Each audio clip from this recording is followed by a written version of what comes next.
Students, in our previous class, we have learned the basic units of computer, that is input unit, output unit, CPU, processing unit, memory unit. Now we will learn interconnection between functional components. You know how the functional components, that is input unit, output unit and processing unit, how they are interconnected with each other.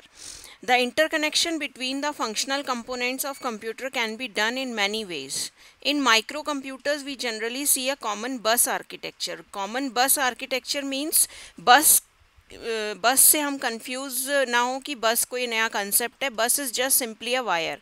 Like for example when we call someone using telephones, then they are connected through wires. Okay, so bus architecture is nothing but connection through wires. So as we have seen before, that a computer consists of input unit that takes input, a CPU that processes the input, and output unit that produces output.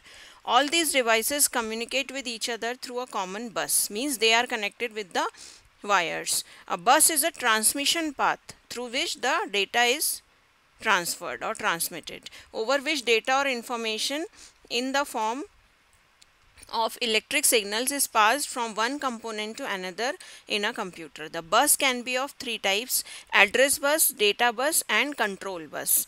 Now you can see here that how the basic units are connected with each other. This is CPU, where ALU, registers and CU, and this is the main memory, that is memory unit, and these are connected with this system bus wire, and they have controllers.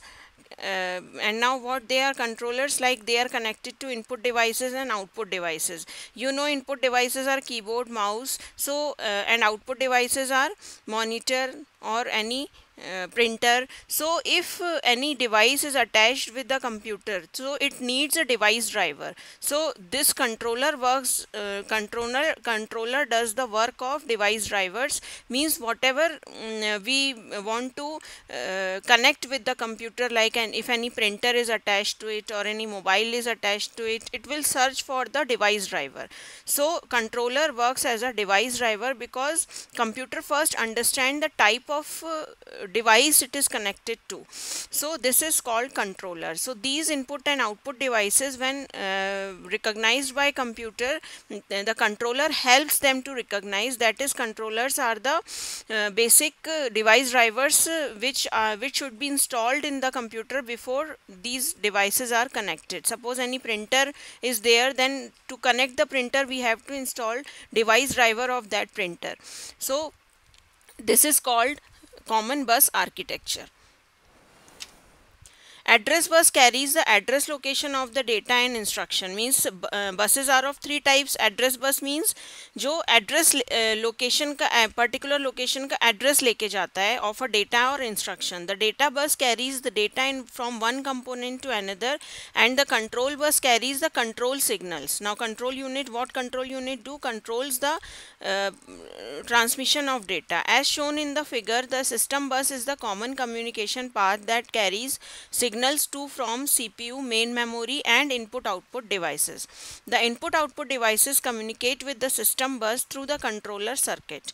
This controller circuit helps to manage various input-output devices attached to the computer. Now concept of booting. Booting क्या होता है? When the computer is switched on, means हम mobile switch on करते हैं या कोई computer को switch on जब फर्स्ट टाइम स्विच ऑन करते हैं, तो जो प्रोसेस होता है उसको बूटिंग बोलते हैं. उसमें क्या प्रोसेस होता है? Copy of boot program is brought from ROM into main memory, means उसके अंदर जो रीड ओनली मेमोरी होती है, रीड ओनली मेमोरी रीड होती है. सबसे पहले जो सिस्टम फाइल्स होती हैं वो रीड होती है, उसको बूट प्रोग्राम बोलते हैं. This process is called booting. The CPU first runs a jump instruction that transfer to BIOS, means सबसे पहले वो बायोस को एग्जीक्यूट करता है. BIOS is a basic input output system, and it starts executing.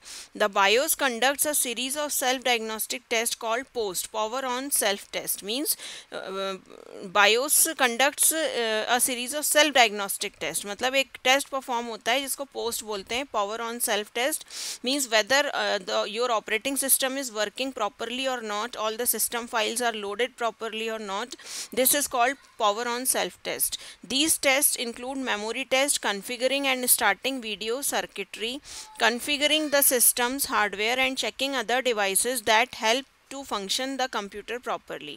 Thereafter, the BIOS locates a bootable drive to load the boot sector. The execution is then transferred to the bootstrap loader program on the boot sector, which loads and executes the operating system. This process is called as booting process. इसी को बोलते हैं booting process. If the boot sector is on the hard drive, then it will have a master boot record, which checks the partition table for active partition. If found, the MBR loads the partition boot sector and executes it. अब booting जो है वो 2 types की होती है. Booting process is of 2 types, warm and cold. Cold booting क्या होती है? कोल्ड बूटिंग मीन्स सिंपली जो हम सिस्टम को ऑन करते हैं और वो जो प्रोसेस होता है उसको कोल्ड बूटिंग बोलते हैं. When the system starts from initial state, that is it is switched on, we call it cold booting और hard booting. When the user presses the power button, the instructions are read from the read only memory to initiate the booting process. This is called cold booting. Warm booting means जब हम explicitly booting process को करते हैं, जैसे हम restart करते हैं, system हमारा प्रॉपरली वर्क नहीं कर रहा है तो हम क्या करते हैं, उस सिस्टम को रीस्टार्ट करते हैं. और जब रीस्टार्ट करते हैं तब जब हम रीसेट बटन को प्रेस करते हैं तो उसको हम वार्म बूटिंग बोलते हैं. व्हेन द सिस्टम रीस्टार्ट्स और when reset button is pressed, we call it warm booting और soft booting. The system does not start from initial state and so all diagnostic test need not to be carried out in this case. Means इसमें सारे test perform नहीं होते जैसे cold booting में होती है. ये सिर्फ एक सिंपली एक शॉर्ट बूटिंग होती है जिसमें ये सिर्फ चेक होता है कि सिस्टम इज वर्किंग प्रॉपरली और not. There are chances of data loss and system damage as the data might not have been stored properly. तो क्योंकि हम रीस्टार्ट करते हैं सिस्टम को और बहुत सारा डेटा हमारा प्रॉपरली सेव नहीं हो पाता है, इसलिए इसमें डेटा लॉस होने के चांसेस ज़्यादा होते हैं. Next topic is classification of computers that we will take in our next class. Okay students, make notes of all these things. Okay, thank you.